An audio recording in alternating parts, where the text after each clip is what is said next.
मुकेश राज राज अपने ससुर कहाँ घर बा अमाटोन शानदार प्रस्तुति। दर्शन दो दे सरस्वती मैया धीरे धीरे, दर्शन दो दे सरस्वती मैया धीरे धीरे। हंस के सवारी करके आबै न मोर घरे, दर्शन दो दे सरस्वती मैया धीरे धीरे, दर्शन दो दे सरस्वती मैया धीरे धीरे। प्रेम से बोलिए सरस्वती मैया की।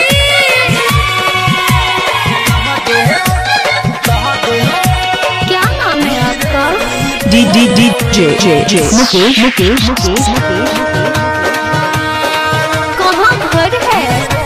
अमाटोन नहीं शॉप कोलिया से काली दस के केला बेरा पार में, वही न कोन ताकै न घुर के करे हमरो उधार में।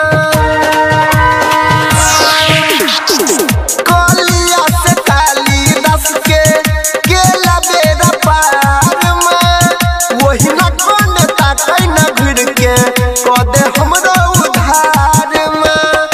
धूप देखाई बाऊ तोरो मा भोरे भोरे, दर्शन दह दे सरस्वती मैया धीरे धीरे, दर्शन दह दे सरस्वती मैया धीरे धीरे।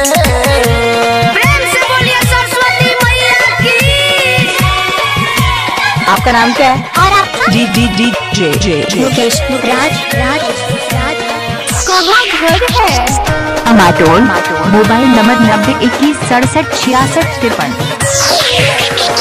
तोरे दया से तुलसीदास लिख देलकै रामायण में, के न जानै छौ तोरे दया से अखनो छै वेद पुराण में। तोरे दया से तुलसीदास लिख देलकै रामायण में, के न जानै छौ तोरे दया से अखनो छै वेद पुराण में।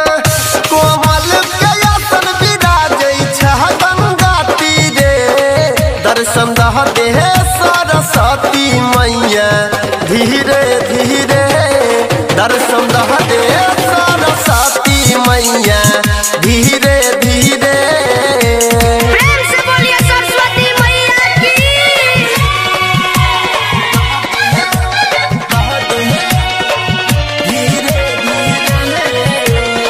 मुकेश मुकेश मुकेश अमाटोन मैं बेटा के रिश्ता होय छै बहुत पुरान गे, कहीं न कन के कहै छौ अनिल बना नहीं हमरा आन गे। मैं बेटा के रिश्ता होय छै बहुत पुरान गे, कहीं न कन के कहौ कमलेश बना नहीं हमरा आन गे।